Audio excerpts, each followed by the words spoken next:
આજનો પ્રેરણા સંદેશ ભાગ 96। આજથી 150 વર્ષ પહેલાં કલકત્તામાં એક લાલાબાબુ નામના ધનાઢ્ય શેઠ થઈ ગયા। તેઓ 300 પેઢીના માલિક હતા અને 30 કરોડના આસામી હતા। તેમને એકવાર તેમના મિત્રે કહ્યું કે ગંગા નદીને પેલે પાર સુંદર ઉપવનમાં તમે કોઈ દિવસ ગયા છો? બહુ જ સરસ સ્થાન છે।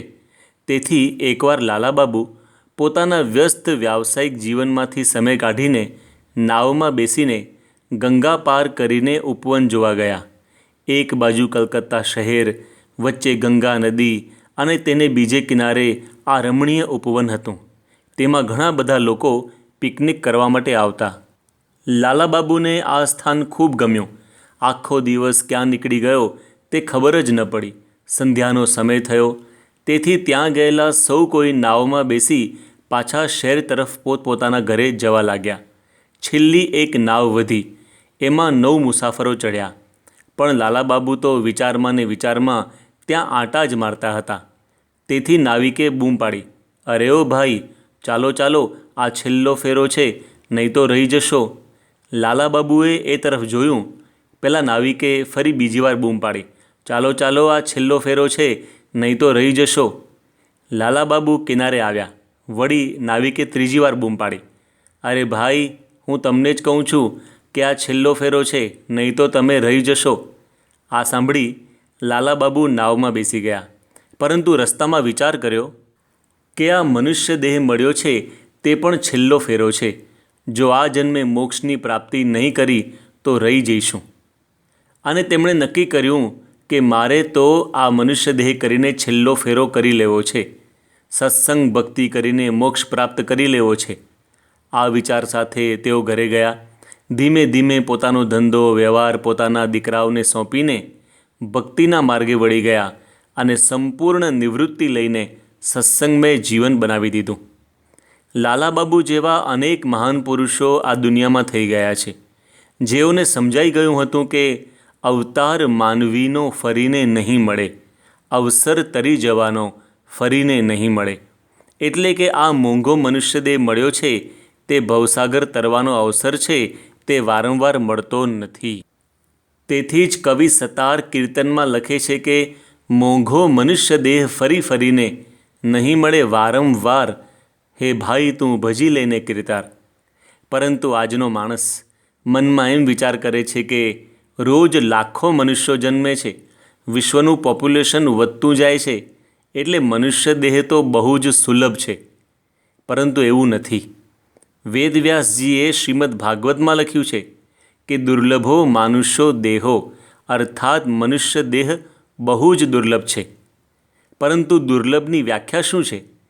તો અમેરિકાના બધા જ ડોલર્સ, લંડનના બધા જ પાઉન્ડ્સ, ભારતના બધા જ રૂપિયા, એમ વિશ્વના 195 દેશોની જે કાંઈ કરન્સી હોય એ બધી જ ધન સંપત્તિ ભેગી કરીને જે વસ્તુ આપણે ખરીદી ન શકીએ તેને દુર્લભ કહેવાય છે। તે આ મનુષ્ય દેહ છે, એમ આપણા શાસ્ત્રો અને મહાન સંતો કહે છે। તુલસીદાસજી તો એમ કહે છે કે બડે ભાગ માનુષ તનુ પાવા, સુર દુર્લભ સબ ગ્રંથ હી ગાવા।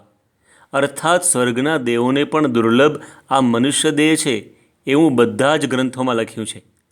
પરંતુ જે મનુષ્યોને આવું જ્ઞાન નથી, તેઓ પોતાનું જીવન વિષય, વ્યસન, પાપાચાર, દુરાચાર અને આળસ પ્રમાદમાં વેડફી નાખે છે। કરવાનું રહી જાય છે ને ન કરવાનું થઈ જાય છે। પરંતુ આપણા ઘરમાં રેફ્રિજરેટર હોય, એમાં કોઈ પણ દિવસ આપણે ચપ્પલ કે શૂઝ મૂકીએ છીએ ખરા? ફ્રિજમાં જોડા મૂકે તે તેનો સદુપયોગ નહીં, દુરુપયોગ કર્યો કહેવાય। ઘરની તિજોરીમાં કોઈ દિવસ રીંગણા બટાકા આપણે મૂકીએ છીએ, અને જે મૂકે તે કેવો કહેવાય? મોંઘું સુગંધીદાર કેસર ખરીદીને કોઈ પોતાના બૂટને પોલિશ કરવામાં વાપરે તો શું એ યોગ્ય કહેવાય? ઘંટીમાં ઘઉં કે બાજરી દળવાને બદલે કોઈ હીરા, માણેક કે મોતી દળે તો એ બુદ્ધિશાળી કહેવાય? એમ દુર્લભ, મોંઘો અને અમૂલ્ય આ મનુષ્ય દેહ પામીને જે તેનો સદુપયોગ ન કરે, એટલે કે મોક્ષની પ્રાપ્તિ ન કરે ને કેવળ તુચ્છ અને ક્ષણિક વસ્તુઓ માટે જીવન વેડફી નાખે, તે પણ બુદ્ધિશાળી ન કહેવાય। ભગવાન સ્વામિનારાયણ તો શિક્ષાપત્રીમાં એમ કહે છે કે ગુણીનામ ગુણવત્તાયાહ જ્ઞેયમ હેતત પરમ ફલમ કૃષ્ણે ભક્તિશ્ચ સત્સંગો અન્યથા યાંતિ વિદોપ્યદઃ. એટલે કે ગમે તેવો લૌકિક રીતે ગુણવાન કે વિદ્વાન ભલે ને હોય, પરંતુ ભક્તિ અને સત્સંગ વિના તો તે પણ અધોગતિને પામે છે. એટલે કે તે મનુષ્ય દેહને વ્યર્થ ગુમાવી બેસે છે.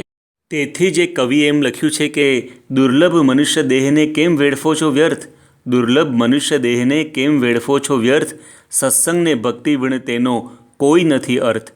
સત્કર્મથી કરી લ્યો સાર્થક આ દેહ, સત્કર્મથી કરી લ્યો સાર્થક આ દેહ, તમ પર સદા વરસશે કૃપા તણો મેહ. એકવાર પરમ પૂજ્ય પ્રમુખ સ્વામી મહારાજ સેલવાસ બાજુ વિચરણમાં હતા. તે દરમિયાન તેઓને એક મોટી ફેક્ટરીના માલિક મળવા માટે પધાર્યા. વાતચીત દરમિયાન પ્રમુખ સ્વામી મહારાજે તેઓને કહ્યું કે અમે પણ આ વિસ્તારમાં એક બહુ મોટી ફેક્ટરી ખોલી છે. પેલા ભાઈ તો વિચારમાં પડી ગયા કે પ્રમુખ સ્વામી મહારાજે વળી કઈ ફેક્ટરી ખોલી છે. તે ભાઈનું મુખ જોઈને પ્રમુખ સ્વામી મહારાજે કહ્યું કે ગભરાશો નહીં, અમે તો અહીં માણસ બનાવવાની ફેક્ટરી ખોલી છે. આ વિસ્તારમાં મંદિરો કર્યા છે, સંતો વિચરણ કરે છે, તેથી લોકો સાચા અર્થમાં માણસ બને છે, સત્સંગ કરે છે, ભક્તિ કરે છે, વ્યસનો, માંસાહાર, દારૂ, જુગાર વગેરે છોડીને મોક્ષના માર્ગે આગળ વધે છે. આ સાંભળીને પેલા ફેક્ટરીના માલિકને બહુ જ આનંદ થયો કે ખરેખર એમાં જ મનુષ્યદેહની સાર્થકતા છે. તેથી જ એક કવિએ એમ લખ્યું છે કે કરતા કર્તવ્યો નિજ ભાગના લેતા રહો હરિનામ, કરતા કર્તવ્યો નિજ ભાગના લેતા રહો હરિનામ, ભૂલો નહીં પરમ ધ્યેયને જે છે અક્ષરધામ. તો આપણે પોતાના ઘર સંસારના કર્તવ્યો નિભાવતા નિભાવતા સત્સંગ ભક્તિ કરીને દુર્લભ મનુષ્ય દેહને સાર્થક કરીએ એ જ સંદેશ સાથે, તેમજ આપના અને આપના સંબંધીઓના સ્વાસ્થ્ય સારા રહે એ જ પ્રાર્થના સહ. જય સ્વામિનારાયણ.